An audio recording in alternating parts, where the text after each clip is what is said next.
신없는 교회 사원 없는 신 37번째 시간으로 제자 공동체의 기본 태세, 제자 공동체의 기본 태세라는 제목으로 말씀을 전하겠습니다. 예수께서 12 제자를 파송하신 일은 공간복음에 다 나오고 특별히 그 중에서 70명을 뽑아서 둘씩 짝지어서 재차 보내신 기록은 누가복음에만 나옵니다. 이 12명을 사도 아포스톨로스라고 불렀는데 그 뜻은 그냥 보냄을 받은 사람 이런 뜻입니다. 그러니까 사절, 사자라는 뜻이죠. 본래 사절이나 사자라는 것은 조직 계통에 속해 있는 한 서열상의 한 직책과는 구별되는 개념입니다. 그 사람은 특정한 목적을 위해서 선택된 사람으로서 그 사람한테 중요한 것은 그가 맡은 당면 사안 그것이죠. 물론 교회가 시작될 때 12명의 사도들은 하나의 사도단을 이루어서 정치적인 어떤 집단 지도체제의 리더들과 같은 특수 신분, 특수 직책으로 이렇게 격상된 것을 알 수 있죠. 격상됐죠. 그러나 그때도 12사도단이라는 것이 있었지만 그때도 특정 지역의 복음 전파를 위해서 특별하게 안수하고 보내진 사람들을 사도라고 불렀단 말입니다. 그러니까 12사도 외에도 사도가 많이 나오잖아요. 그랬던 것으로 고려해 본다면 예수님이 명명한 사도라는 것은 어떤 서열상의 직분에게 붙여지는 그런 이름이 아니라 그들에게 위임된 사명의 특별함에 대해서 붙여진 그런 소박한 명칭이다. 이렇게 이해함이 마땅할 것입니다. 그러니까 사도라는 우리가 지금 생각할 때는 사도 그러면 굉장히 거룩하고 구별된 높은 그런 어떤 직책을 연상하지만 사도라는 것도 알고 보면 이렇게 소박한 의미로 지어진 명칭인 것을 우리가 생각해 본다면 뭐 주의 종이니 뭐 주의 종님이니 이런 표현들은 얼마나 사리를 벗어난 명칭인지 존칭인지 생각하게 됩니다. 사도들에게 부여된 특별한 사명이라는 것은 예수님의 가르침을 전파하는 거죠. 그러니까 예수님의 가르침이란 천국 복음이고 진리를 말하는 겁니다. 우리가 정확성을 기할 필요가 있을 겁니다. 그냥 우리가 예수를 전파한다 그러면 안 되고 반드시 예수의 가르침을 전파한다 그래야 되는 거죠.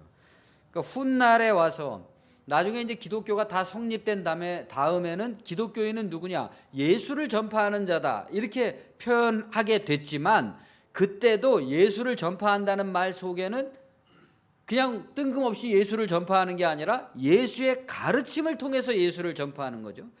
그러니까 우리가 예수님을 인격적으로 느끼는 것은 그의 가르침을 내가 받아들여서 내 삶 속에서 그게 어떤 변화가 일어났기 때문에 나에게 이런 것을 가르쳐준 분으로서 그분의 인격성을 비로소 생각하게 되는 거지. 가르침은 없이 그냥 인격성만 생각하는, 우리가 그리스도 교라고 했을 때 교라 그랬잖아요. 가르칠 교. 거기에는 가르침이 반드시 있어야 되는 거고 교회라 그랬을 때의 그 교라는 모임에는 모임의 중심이 가르침이라는 것을 말하는 거죠. 예수를 전파한다고 말은 하지만 정작 그의 가르침은 보이지 않고 오직 그냥 뜬금없는 어떤 관념적 우상으로서의 예수를 전파하는 경우들이 많기 때문입니다. 그렇게 되면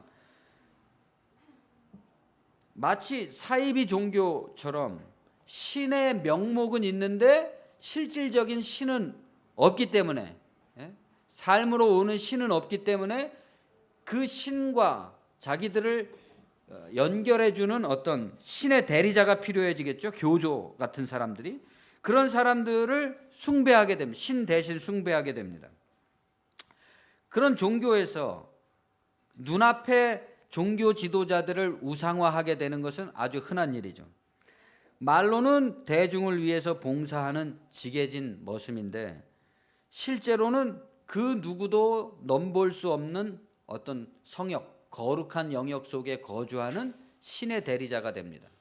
그 사람이 신의 대리자가 되면 신의 대리자의 가족들이 생기겠죠. 성가족이 생기겠죠. 아들도 생기고. 그래서 거기에 또 봉사하는 어떤 관료적인 관리자 집단이 생기게 됩니다. 그렇게 해서 하나의 가족 종교로서 아버지와 아들과 그들에게 봉사하는 관료 조직체에 쌓여 있는 배타적이고 고립된 봉건적인 세습 구조가 완성이 됩니다. 지난주에 MBC PD 수첩 보도를 통해서 알려진 명성교회의 비밀들 가운데 저한테 가장 충격적이었던 것은 800억의 비자금도 아니고 전국적으로 산재해 있는 부동산도 아니고 그들의 일상적인 신앙생활의 모습이었습니다. 그 중심에 그리스도의 가르침이라고 생각될 만한 것은 전혀 없고 그리스도를 대리한 담임 목사님의 위광만이 있었죠. 그는 그리스도께서도 일찍이 받아보지 못했던 영광을 태연히 받아 누리고 있었습니다. 자기뿐만이 아니라 자기 가족들까지도. 생각해 보십시오. 우리가 믿는 예수님은 33살에 십자가에 처형당한 젊은 예수입니다. 마치 봉건 영주가 자신의 영지에서 자신의 신민들에게 경배를 받듯이 대한민국의 정통 기독교 보수주의를 대표한다는 교회의 현실입니다. 가르침 없이 예수를 전파한다는 것, 가르침 없이 가르침이 공동체의 중심이 되지 못하는 것, 가르침의 내용에 대한 끝없는 공부와 탐구와 발전 과정이 계속해서 논의되고 계속해서 그 모임 속에서 재고되지 않는 상태, 그것은 예수교의 간판은 내걸었을지 모르겠지만 그 내용은 예수의 가르침과는 정말 상관이 없다는 것을 증명해 보여줬습니다. 그것이야말로 지금까지 감춰진 채 드러나지 않았던 비밀 중에 진짜 비밀이 아닐까요? 800억의 비밀이 아니라 예수께서 자신의 가르침을 전파하라고 제자들을 파송하시면서 모든 사람이 나의 가르침을 믿지 않을 것이다 라고 비관적으로 예언하시는 것은 그렇게 해서 이루어지는 것인지도 모르겠습니다. 12사도의 파송과 70인의 제자의 파송 사건이 한꺼번에 일어난 것이든 아니면 순차적으로 일어난 것이든 본문에 기록되고 있는 파송의 메시지, 예수께서 그들을 파송하시면서 하신 말씀은 동일할 겁니다. 그 내용을 마태는 자세하게 기록해 놓았습니다. 그러나 우리가 복음서를 생각할 때 복음서라는 것은 일종의 비유하자면 굴리는 눈덩이와 같잖아요. 처음에는 작은 한 주먹의 눈덩이였지만 계속해서 굴려가면서 눈덩이가 커지는 것처럼 우리가 점점 복음서가 진행될수록 처음부터 지금까지 그 켜켜에 쌓여있는 중량을 가량하면서 지금의 말씀을 이해해야지, 전의 것들을 다 떼어버리고 지금의 말씀을 그냥 뚝 떼어서 생각해보면 의미의 그 중량감이 사라진다 이겁니다. 그러니까 그 처음부터 예수가 가난한 자에게 복이 있다라고 선언하면서, 그리고 참된 진리의 복음은 인간 복음이다, 인자만이 얘기할 수 있다라고 얘기한 그것을 우리가 생각하면서 이 말씀을 읽을 때 이 말씀은 지금도 생생하게 전달되는 현장의 메시지를 느낄 수가 있게 됩니다. 예수께서 12를 보내시며 명하여 이르시되 이방인의 길로도 가지 말고 사마리아인의 고을에도 들어가지 말고 오히려 이스라엘 집에 잃어버린 양에게로 가라. 가면서 전파하여 말하되 천국이 가까웠다 하고 병든 자를 고치며 죽은 자를 살리며 나병 환자를 깨끗하게 하며 귀신을 쫓아내되 너희가 거저받았으니 거저주라. 여기서 이스라엘 집에 잃어버린 양이라는 것은 가까운 이웃을 말하는 거죠. 가깝지만 무심히 지나쳐 버렸던 이웃들, 내가 나의 전도의 대상이라고 전혀 생각해 보지 않았던 사람들, 한 번도 내 이웃이라고 생각해 보지 않은 채 살아온 이웃들을 의미합니다. 그 사람들은 내가 그 사람들을 이웃이라고 생각하지 않은 채 이웃으로 살아왔던 세월만큼, 아니 그보다 훨씬 더 오래전부터 이스라엘 공동체 안에서 잃어버린 상태로 존재해온 사람들이죠. 요즘 흔히 하는 말로 투명 인간들이죠. 다른 뭔가 그럴듯한 사람들을 교회로 포섭하려고 애써서 찾아가지 말고 내가 속해 있는 사회 속에서 마치 잃어버린 상태인 것처럼 소외된 채, 고립된 채, 잊혀진 채 살아가고 있는 그들에게 가서 전파하라. 무엇을 말입니까? 천국이 가까웠다. 천국이 가까웠다는 말은 당신에게 왔다는 말이죠. 천국이 왔다. 어떻게 왔느냐? 병든 자가 치유되고 죽은 자가 부활되고 나병 환자가 깨끗함을 받고 귀신 들린 자가 온전한 정신을 차린다. 다 인간하고 관련되어 있는 거잖아요. 이게 가르침의 내용의 핵심입니다. 예수 가르침의 내용의 핵심. 인간 구원, 인간 치유, 인간 회복. 왜 그들이 병들어 있는지, 죽어 있는지, 나병과도 같은 불결함에 감염되어 있는지, 귀신 들린 것과 같은 정신없는 혼돈의 삶 속에서 방황하고 있는지, 어떻게 하면 그들이 거기서 벗어날 수 있는지 눈을 뜨게 해주라. 내가 어떤 상황 속에 처해 있는지 눈을 뜨게 해줘라. 왜냐하면 나는 그들을 불쌍하게 여기고 어떻게 하든지 그들을 거기서 벗어나서 내가 말하는, 내가 가르치는 하나님의 생명의 축복을 받게 하고 싶기 때문이다. 그런데 나 혼자서는, 주인 혼자서 자기 밭의 수확을 다 거둘 수 없는 것처럼, 그렇잖아요. 가을이 되면 농부가 수확을 하는데 농사는 자기 혼자 졌을지 모르겠지만 수확은 혼자 다 하질 못합니다. 일꾼들을 다 불러야지만 되잖아요. 그런 것처럼 나 혼자서는 밭을 수확하기에 족하지 않고 일손이 모자라기 때문에 당신들 70명을 보내는 것이다 라는 거죠. 여기서 중요한 것은 복음 전파의 첫 번째 마음은 연민이라는 겁니다. 불쌍하게 여긴다. 그리고 그것은 그냥 나는 우월하기 때문에 남을 불쌍하게 여긴다는 그런 것이 아니라 자기의 고백으로부터 나온다는 겁니다. 내가 어떤 상태에서 구원받았나? 거저받았으니 거저주라. 우리가 누군가를 불쌍히 여겨서 그 사람을 거기서 헤어나오기를 바라고 복음을 전파하고자 하는 것은 내가 그 사람처럼 불쌍한 상태, 지금 저 사람이 처해 있는 상태와 같은 상태에서 내가 살았기 때문에, 그런 내가 또한 누군가를 통해서 거기서부터 건짐을 받았기 때문에, 그 경험 때문입니다. 그렇기 때문에 그러한 자기 고백이 없는 연민, 기독교인들이 누군가를 불쌍히 여긴다고 할 때 어떤 사회적 반감을 가지게 되는 것은 어떤 오만함 때문이잖아요. 우리가 그와 같은 동일한 상태에 내가 놓여 있었다는 그러한 상태로부터 나오는 고백일 때, 그 고백을 가진 연민일 때, 그런 고백이 없는 연민은 오만에 불과하고, 또 연민이 없는 그런 자기 고백만 가지고 있다면 그것은 위선에 불과할 겁니다.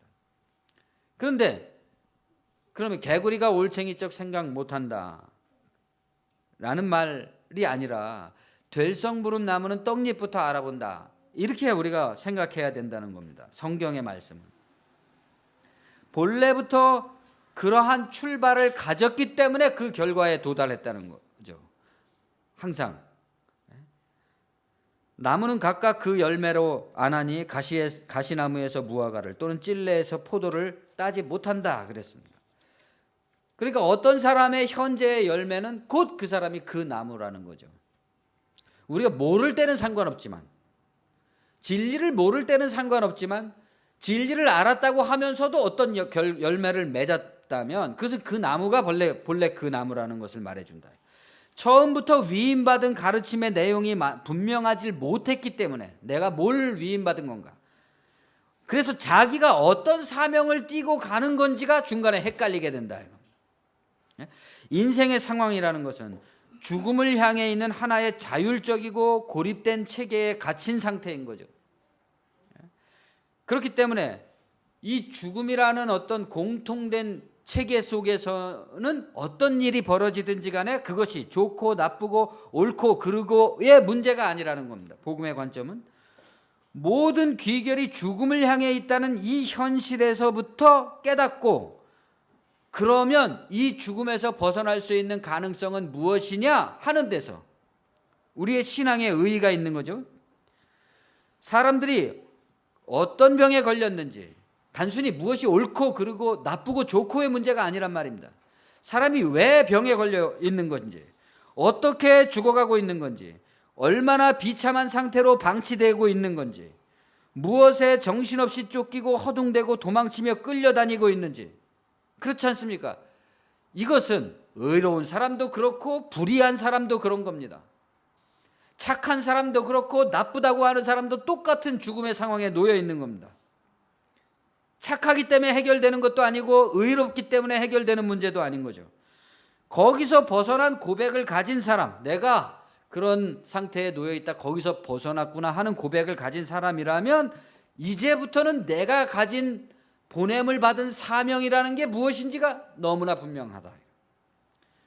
복음 전파의 서장 산상수훈에서 예수는 그 가르침을 5가지로 요약을 하셨습니다.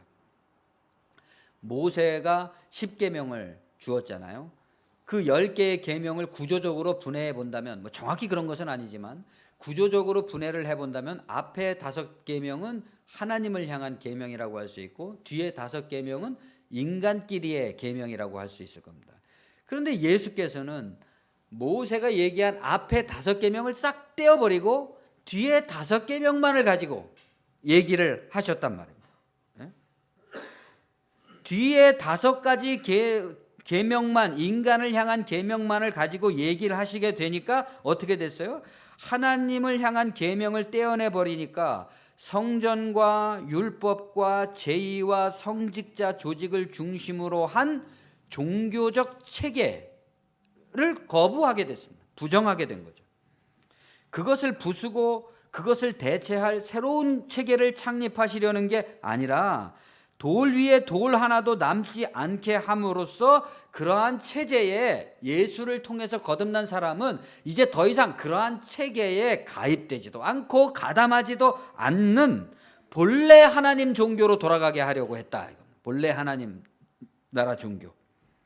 왜냐하면 하나님은 무소불위하시고 전지전능하시고 온 우주에 편재하신 분일지라도 그의 자취는 공이기 때문이다. 비어있음. 자취가 없어요. 하나님은 없음으로써 존재하는 있음이십니다.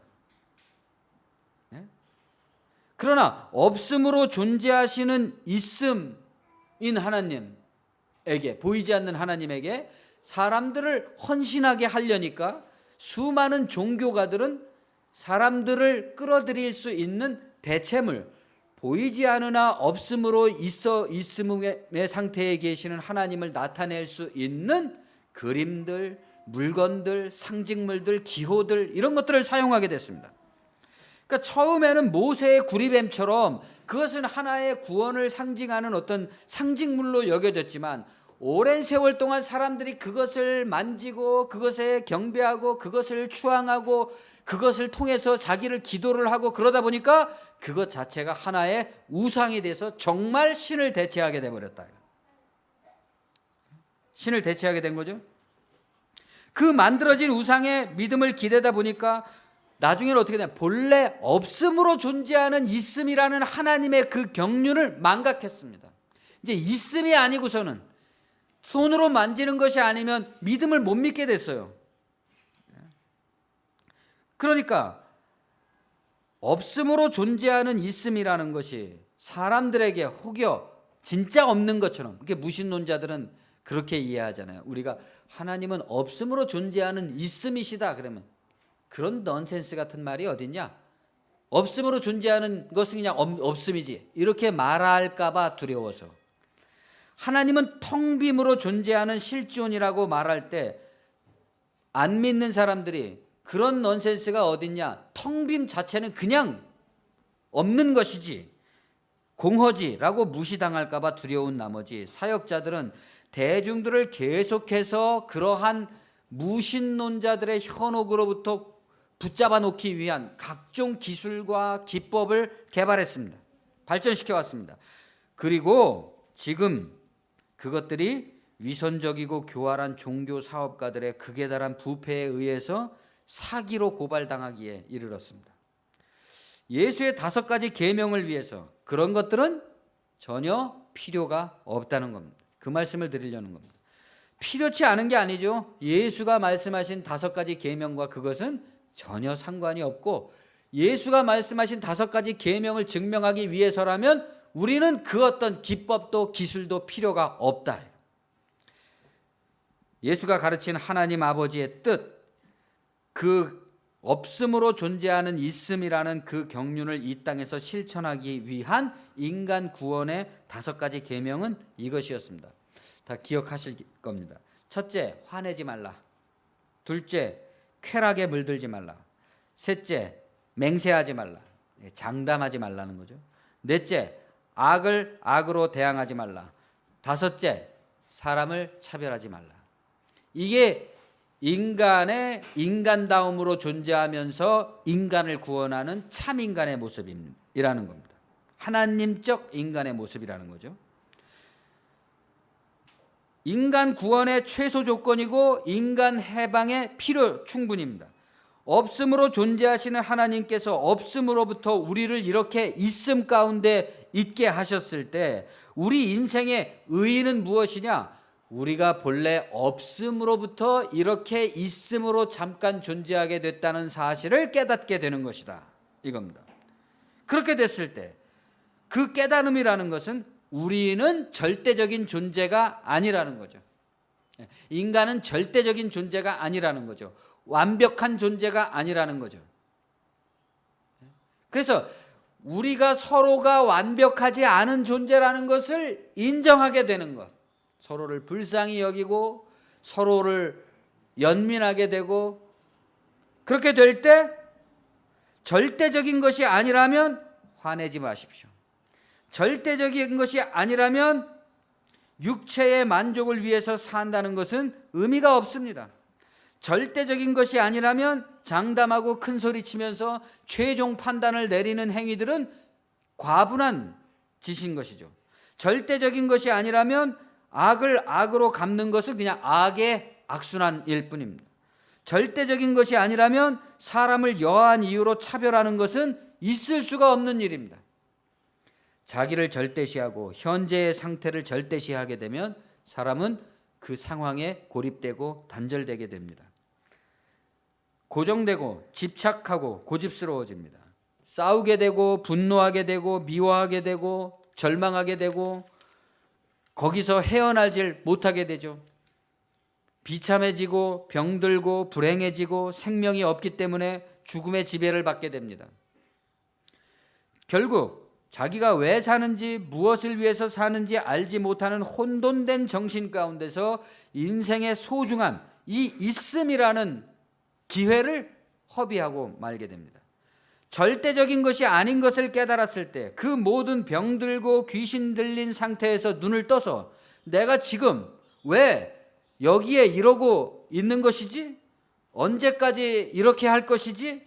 라고 물을 때, 그럴 때 그 상태에서 벗어나게 됩니다. 여기엔 그 어떤 교의도 제의도 조직도 율법도 필요가 없죠. 이 선교 사업을 위해서 거대한 자금이 소요되는 것도 아닙니다. 그럼 무엇이 그럼 필요한 것인가? 너희 전대에 금이나 은이나 동을 가지지 말며 여행을 위하여 배낭이나 두버롯이나 신이나 지팡이를 가지지 말라. 이는 일꾼이 자기의 먹을 것 받는 것이 마땅함이라. 어떤 성이나 마을에 들어가든지 그 중에 합당한 자를 찾아내어 너희가 떠나기까지 거기서 머물라. 또 그 집에 들어가면서 평안하기를 빌라. 그 집이 이에 합당하면 너희 빈 평안이 거기에 임할 것이요 만일 합당하지 아니하면 그 평안이 너희에게 돌아올 것이니라. 누구든지 너희를 영접하지도 아니하고 너희 말을 듣지도 아니하거든 그 집이나 성에서 나가 너희 발에 먼지를 떨어버리라. 내가 진실로 너희에게 이르노니 심판날에 소돔과 고모라 땅이 그 성보다 견디기 쉬우리라. 보라, 내가 너희를 보냄이 양을 이리 가운데로 보냄과 같도다. 그러므로 너희는 뱀같이 지혜롭고 비둘기같이 순결하라. 지금까지 제가 들어본 비난 가운데 가장 마음에 드는 게 하나 있습니다. 설교는 잘하는지 모르겠지만 사랑이 없다는 겁니다.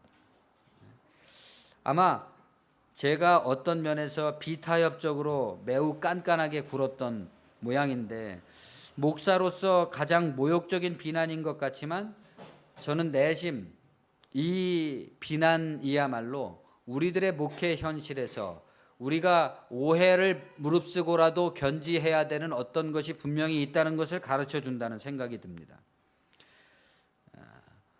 보냄을 받은 자에게 요구되는 것은 뱀 같은 지혜 비둘기 같은 순결이다 그랬습니다. 누가복음 10장에는 너희를 보냄이 어린 양을 이리 가운데로 보냄과 같도다. 전대나 배낭이나 신발을 가지지 말며 길에서 아무에게도 문안하지 말며 라고 하나가 더 첨가되어 있습니다. 너희를 보내려니까 마음이 놓이질 않는답니다. 예수님께서. 누가 보내는 것인가? 그리스도가 보내는 것이죠. 왕의 사절은 왕을 대신해서 보내진 것이듯이 그리스도의 사절은 그리스도를 대신하는 것이지 않습니까? 그리스도의 모습 같아야만 되는 거죠. 그러니까 대사라고 할지라도 그리스도의 태도가 나타나야 됩니다. 가벼운 차림, 낙관적이고 의연한 자세, 사적인 이해관계에 얽매이지 않는 행실, 중심의 영혼의 거듭남이라는 그리스도의 진리의 가르침만을 자기가 사명으로 받았기 때문에, 위임받았기 때문에 그리스도의 가르침, 인간을 일체의 문제로부터 해방시켜 준다고 하는 그 구원의 복음을 간직하기 위해서라면 이 사람은 기본적으로 자기 자신도 가벼워야 되고 자기를 무겁게 하는 일체의 외부적인 어떤 위협의 요소로부터도 자기를 지켜야 된다 이거죠. 그게 없으면 아무리 배낭에 돈이 가득하고 멋진 신발에 값비싼 의상을 걸쳤어도 결국은 인간관계의 이해관계에 얽혀있는 득실의 문제로 모든 문제가 귀결되고 맙니다. 어리석고 순진한 양이라면, 그렇잖아요. 어리석고 순진한 목사라면, 어리석고 순진한 신자라면 이 교활하고 노골적인 이리와 같은 자본의 세상에서 금방 길을 잃고 헤매게 될 겁니다. 금방 관계가 복음의 고상함을 잃어버리고 금방 나락으로 떨어지게 될 겁니다. 보냄을 받은 교회가 간직해야 할 것은 그리스도의 가르침인 것이죠. 사랑이라고 하더라도 진리에 대한 사랑입니다. 그렇기 때문에 고린도전서 13장에서 사도 바울은 자기가 가진 모든 소유로 구제를 하고 자기 몸을 불사르게 내줄지라도 사랑이 없으면 아무 소용이 없다 그랬습니다. 세상에 자기의 모든 것을 구제로 내주고 몸을 불사르게 내줄 수 있는 희생의 실천력 말고 사랑을 나타낼 수 있는 더 큰 사랑이 어디 있겠습니까? 이 말은 자기의 모든 것을 구제하고 또 자기 몸을 불사르게 내주는 희생 같은 것이 의미가 없다는 말이 아니라 그리스도께서 말씀하신 가르치신 그 사랑이라는 것은 그런 것과는 차원이 다르다는 말을 하고 있는 거잖아요. 여기서 말하는 사랑이라는 것은 곧 진리를 말하는 것이고 그것은 모든 얽매임으로부터 인간을 해방시켜주는 지혜이고 그것을 지켜주는 순결이기 때문에 이 사랑을 깨우친 사람은 그때부터 오래 참고 온유하고 시기하지 않고 자랑하지 않고 교만하지 않고 무례히 행하지 않고 자기 유익을 구하지 않고 성내지 않고 악한 것을 생각지 않고 불의를 기뻐하지 않고 진리와 함께 기뻐하고 모든 것을 참고 모든 것을 믿고 모든 것을 바라며 모든 것을 견딘다 그랬습니다. 사랑은 오래 참고가 아닙니다. 그 사랑이 어떤 사랑인지를 알게 된 사람은 그 사랑을 알았기 때문에 그것을 지키기 위해서 오래 참고 시기하지 않고 온유하고 자랑하지 않고 그런 것을 할 필요가 없어진 거죠 이제. 그것은 그렇기 때문에 이 사랑이라는 것은 순진하고 유순한 사람이 착해 빠져가지고 계속해서 착한 척을 하려고 하는 그런 착한 것이 아니다 이겁니다. 더구나 순진하지도 않고 유순하지도 않은 종교 지도자들이 교의를 바탕으로 우리가 사랑을 한 해 하면서 벌이고 있는 사업 같은 것들은 사랑일 수가 없는 거죠. 그런 사랑이라면 만약에 그것이 사랑이라면 교회는 차라리 세상의 제도를 개선하도록 정부와 사회에 압력을 행사하는 윤리적 권위의 기관으로 존재하는 것이 훨씬 더 기능적일 것입니다. 그 사랑을 구현하려면.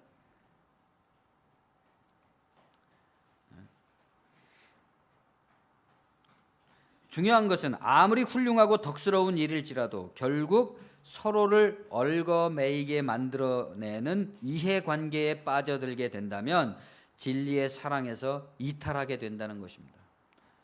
우리의 인간관계에서 가장 중요한 것은 이해관계에 얽혀서 서로가 망하는 일이 없어지는 거죠. 뱀의 지혜, 비둘기의 순결과 같은 이것은 각각 좀 다른 말 같잖아요. 뱀의 지혜, 비둘기의 순결. 그러나 이것은 같은 정신의 다른 측면을 말해주고 있는 것이죠. 여러분이 진리가 주는 해방과 자유의 기쁨과 경쾌함을 상실하고 인간관계의 피곤한 무게에 얽매이게 된다면 그것은 제가 목사로서 가장 바라지 않는, 예상하지 못한, 우리답지 못한 사태입니다. 그것은 우리의 지혜가 그만큼 무뎌지고 우리의 순결이 그만큼 흐려졌다는 것을 말해주는 겁니다. 우리는 분명 서로를 존중하고 사랑하고 또 할 수만 있다면 서로를 도와줘야 되겠지만 상대를 위해서 그 사람의 경계를 지켜주는 지혜와 자기를 위해서 자기의 경계를 지키는 순결이 필요합니다. 절제, 좋은 일에도 나쁜 일에도 절제가 필요하죠. 오늘날 한국 기독교가 이 지혜와 순결을 잃고 복음의 본래 정신과 내용을 상실한 채로 어떻게 표류하고 있는지에 대해서는 새삼 설명할 필요가 없을 겁니다. 예수님은 계속해서 보냄을 받은 자들의 태세를 확립시켜 줍니다. 여러분이 전파하는 것에 대해서 사람들은 여러분을 반대하고 미워하고 공격하고 적대할 것이다. 그러나 두려워 마시라. 그들이 여러분을 쫓아내거든 다른 마을로 가면 됩니다. 그들이 그 마을에서도 쫓아낸다면 또 다른 곳으로 가면 됩니다. 하나의 정신이 이어지고 있다는 것을 우리가 기억해야 됩니다. 이 복음을 알아서 여기서 죽자 이런 거 아닙니다. 인간을 해방시켜 주기 위한 거죠. 지혜로워야 됩니다. 그들은 늑대가 양을 쫓는 것 같이 여러분을 쫓아다니며 괴롭힐 것입니다. 그러나 겁먹지 말고 참고 견디시오. 그들은 여러분을 법정으로 데려가 신문하고 매질하고 관원에게 데려가 재판을 받게 할 겁니다. 여러분이 그런 상황에 처할 때 두려워 마시오. 뭐라고 변명을 해야 되나 이런 따위의 생각조차 할 필요가 없을 정도로 태어나시오. 왜냐하면 인간에게 숨겨진 모든 것은 언젠가는 반드시 드러나기 때문입니다.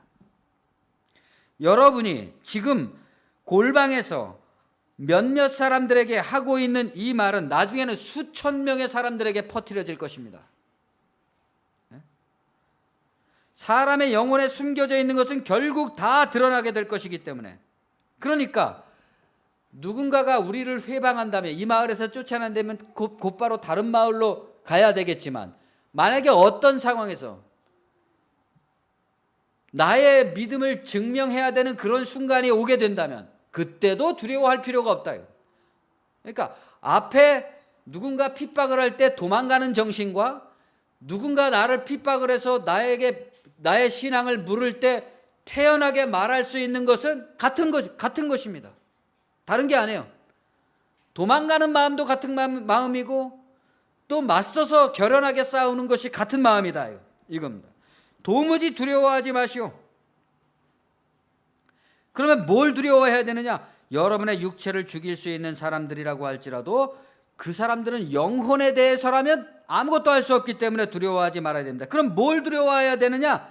내가 어떤 이유로든 뱀같이 지혜롭고 비둘기같이 순결하라 그랬잖아요. 그렇지 않게 되면은 어떤 이유로 말미암아서든 나의 이 진리의 믿음을 중간에 포기하게 될 때, 중도에 포기해 버린다면 결국에 내 육체와 영혼이 다 파멸하고 말 것이라는 사실, 그것이야말로 정말 여러분들이 두려워해야 될 겁니다.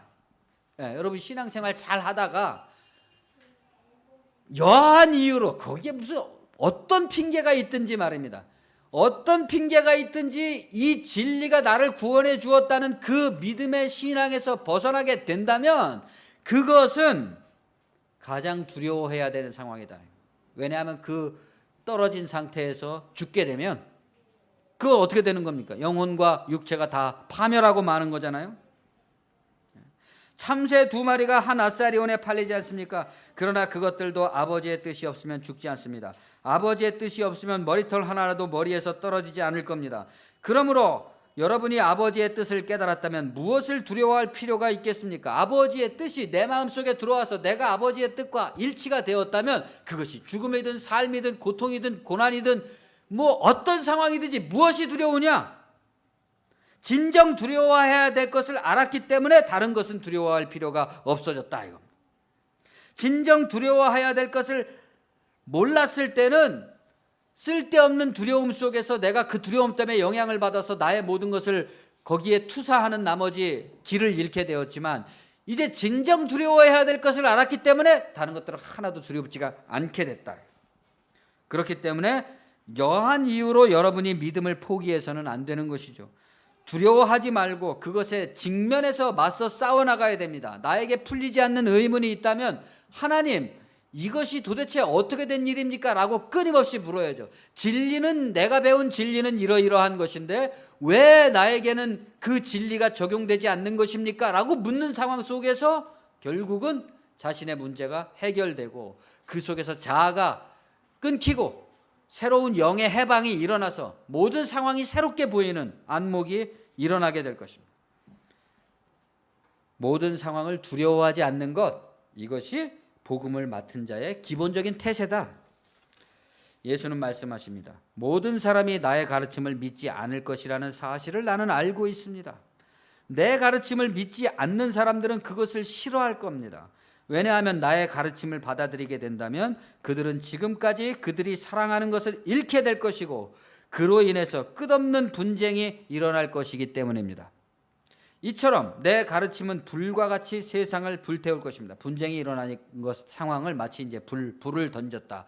내가 화평을 주러 온 줄로 아느냐? 검을 주러 왔다. 그러셨잖아요. 내 가르침은 육체와 육에 속한 정신들을 다 불태울 것이다. 끊임없이 나의 가르침이 전파되는 곳에서는 분쟁들이 생겨날 것입니다. 어떻게 해요? 아버지는 아들과, 어머니는 딸과, 며느리가 시어머니와 분쟁이 일어나게 될 것이다. 진리로 말미암아서 진리를 믿는 이들의 친척들은 진리를 따르고자 하는 사람들을 미워하는 그룹이 될 것이다. 그리고 심지어는 그들을 죽일 것입니다. 사람을 실제로 죽이진 않더라도 인간관계 속에서 무수한 죽임이 벌어지겠죠. 단지 그의 가르침을, 그가 받은 가르침을 공유하고 싶지 않은 이유로 말이죠. 참된 진리를 따르고자 하는 사람이 발견하는 것은 뭐라는 겁니까? 온 세상이 이거를 따르지 않고 있다는 것을 발견하게 될 거라는 거예요.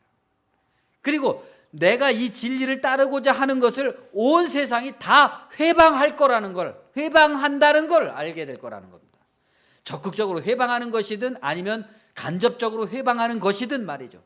나를 이 진리의 자유라는 것에서 떨어뜨려 가지고 다시 옛날 상태로 빠뜨리려고 할 겁니다. 다. 그래서 원수가 따로 있는 게 아니라 너희 집안이 원수다. 그렇게 말씀하셨잖아요. 왜 그러면 그렇게 그 사람들이 분쟁이 일어나면서 싫어하게 되느냐?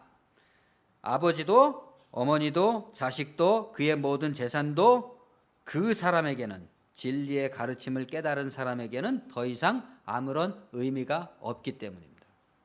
진리를 추구하는 것, 이것이 있기 때문에 아버지도 소중한 것이요, 어머니도 소중한 것이요, 자식도 소중한 것이요, 이웃도 소중한 것이요, 나라도 소중한 것이죠.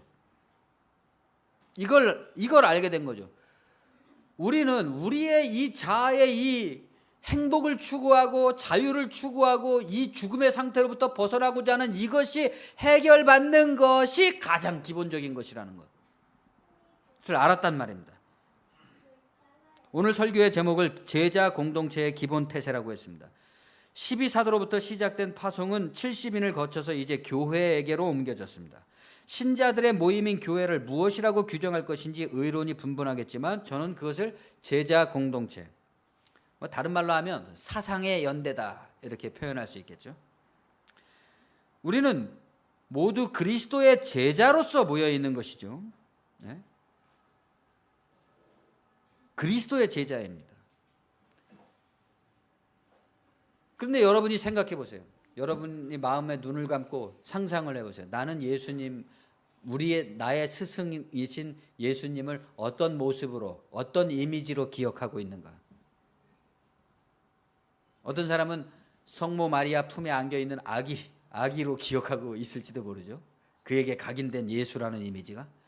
어떤 사람에게는 무슨 누가복음 영화에 나오는 그레코로망형의 예수님일 수도 있고, 어떤 이미지를 가지고 있느냐라는 것이 나의 신앙에 있어서 굉장히 중요하죠. 동시에 우리가 복음서를 읽으면서 새롭게 만나게 되는 예수, 30살가량 된 아주 사력 있고 단호하고 침착하고 결연한 태도를 가진 이 내적으로 깊은 침묵 속에서 기도하고 있는 이 젊은 스승에 의해서 우리의 예수의 스승으로서 예수에 대한 이미지가 변화돼 갈 것입니다. 교정돼 갈 것이죠. 우리 모두 그리스도의 가르침만이 우리가 하나로 모이는 것에 의미를 갖게 해줍니다. 그 가르침이라는 것은 이 세상 모든 사람들이 믿지 않는 가르침입니다. 그런데 이 말은 정정돼야 되죠. 이 세상 모든 사람들뿐만이 아니라 우리들 자신들부터 말입니다. 우리는 우리들 자신부터 믿지 않고 있는 가르침을 따르려고 하고 있습니다. 이게 굉장히 중요한 거죠. 그렇기 때문에 이 분쟁이라는 것은 우리들 내부에서 벌써 벌어지고 있는 겁니다. 내가 삶이라는 것도 관성이 있잖아요. 지난 몇십 년 동안 내가 이렇게 살아왔는데 이런 일이 벌어질 땐 항상 이렇게 반응하는 게 난데 이 자아를 부인하고 새로운 삶을 어떻게 살 수 있겠습니까? 그 관성을 어떻게 끊을 수 있을까요? 그거를 능가하는 어떤 힘, 능가하는 어떤 영감, 능가하는 어떤 계기가 나에게 있어야 되죠. 그런 가르침, 그런 강력한 가르침을 나에게 주시는가? 그 가르침이 그 일으키는 분쟁, 그것만이 나를 변화시키기 때문에 그 분쟁은 필연적인 것이고 그 분쟁은 감사하기까지 한 것입니다. 기독교 사상가 프란시스 셰퍼가 말하기를 한 사회가 변화되려고 하면 가장 먼저 음악이 바뀌고 그 다음에 미술과 건축이 바뀌고 그 다음에 철학과 사상이 바뀌고 마지막에 최종적으로 종교가 바뀌면 비로소 한 세대가 끝났다. 새로운 세대가 시작됐다라고 얘기할 수 있다고 했습니다. 지금 온 세상이 변화를 위해서 몸부림치고 있지 않습니까? 가을이 되면서 온 산에 만산 홍엽, 낙엽이 물들고 있습니다. 단풍이 물들고 있습니다. 그러나 태양 아래에서 본래 존재하는 만물은 다 불타고 있는 중인 것이죠. 우리도 다 살기, 생명이라는 현상 자체가 몸속에서 다 불타고 있는 거 아닙니까? 지금 불타고 있는 것은 아름다운 단풍이 아니라 우리들과 우리들 사회와 그동안 우리들의 교회라고 불리면서 성역처럼 존재해 왔던 비밀 속에 가려져 있던 헛구렁들이 온갖 기만과 진실을 드러내면서 내뿜는 더 이상 이 상태로는 안 된다고 하는 퇴색과 퇴락과 그 향연이 벌어지고 있는 것이죠. 여러분이 어떤 갈등의 터널 속을 헤쳐나가고 있다면 그것은 필시 진리가 그것을 통해서 드러나고 있는 중인 것입니다. 내가 무엇을 할 것인가? 나는 어떤 선택을 할 것인가? 내가 이 선택을 하기 위해서 지금 이 시간대 위에 여기 존재하고 있다라는 준비된 상황이 되어야 되는 거죠. 놀라지 말고 두려워하지 마십시오. 정신을 차리고 깨어서 진리와 함께 그것을 통과하십시오. 통과하면서 우리가 서리가 내리고 비바람이 불고 폭풍이 치는 순간도 통과해야 되잖아요. 날씨 좋은 날만 통과하는 게 아니라 그런 날을 통과할 때는 어떻게 합니까? 몸을 웅크리고 외투를 올리고 잔뜩 웅크린 채로 긴장을 하면서 그 상황을 통과하죠. 그러나 그것 때문에 절망하면서 그것 때문에 불평하면서 그것 때문에 한탄을 하면서 왜 나에게 서리를 내리고 비바람을 내리느냐고 하는 사람은 없습니다. 예수의 가르침은 온 세상을 불태울 것이라고 했습니다. 지금 우리 속에 우리 사회에 불타는 진리와 비진리의 갈등이 있다면 그것은 영혼의 추수가 이루어지고 있는 종말론의 현장입니다. 그러나 여러분이 진정 제자 공동체의 일원이라면 여전히 태어날 것입니다. 이 태어남 두려워하지 말아야 되고 태어나야 되는데 이 태어남 또한 그리스도 제자의 기본 태세라고 할 수 있을 겁니다. 주님께서 여러분에게 속히 전쟁을 벗어난 승리의 기쁨과 평안을 주시기를 기원합니다. 기도하겠습니다. 주님 은혜를 감사합니다. 보냄을 받은 사람이 가져야 될 또 잃어버리지 말아야 될 뱀 같은 지혜와 비둘기 같은 순결이라는 것은 그 가르침의 참된 내용, 나를 구원한 그 참된 내용, 거기에서 다시 옛날로 돌아가지 않는, 끝없이 전진해 나갈 수 있는, 더욱 발전해 나갈 수 있는, 더욱 비상할 수 있는 그러한 태세입니다. 주님, 우리가 복음을 전한다고 하면서 또는 그리스도 교회의 신자라고 하면서 우리들 자신부터가 준비가 되지 않은 상태에서 많은 것에 시달림을 받고 있고, 또 그렇게 시달림을 받은 채로 우리의 맨 모습의 부끄러움을 낱낱이 드러냄으로써 오히려 믿지 않는 자들의 조롱과 비난을 받게 되는 이런 처지에 놓이게 됐습니다. 그러나 우리가 아무리 부족하고 어리석고 부패하고 그러한 것에 의해서 부끄러운 상태에 놓여 있을지라도 진리는 변함없이 우리를 향해 있고, 그 속에서 우리가 간직한 믿음으로 말미암아서 우리가 다시 한번 우리 자신을 들어 올려서 주님의 높은 곳에 세울 수 있는 기회가 우리에게 아직 남아 있습니다. 주님, 우리가 직면한 모든 문제들 가운데서 주님의 능력을 시험하고 우리의 영이 해방되고 자아가 끊어지고 새로운 빛이 비춰지는 경험들을 가질 수 있도록 인도하여 주시고, 우리 각 사람이 놓여 있는 여러 처지와 상황 속에서 주님의 긍휼하심이 있어서 또한 모든 상황을 수월하게 극복해 나갈 수 있도록 인도하여 주시옵소서. 예수님의 이름으로 감사하며 기도합니다. 아멘.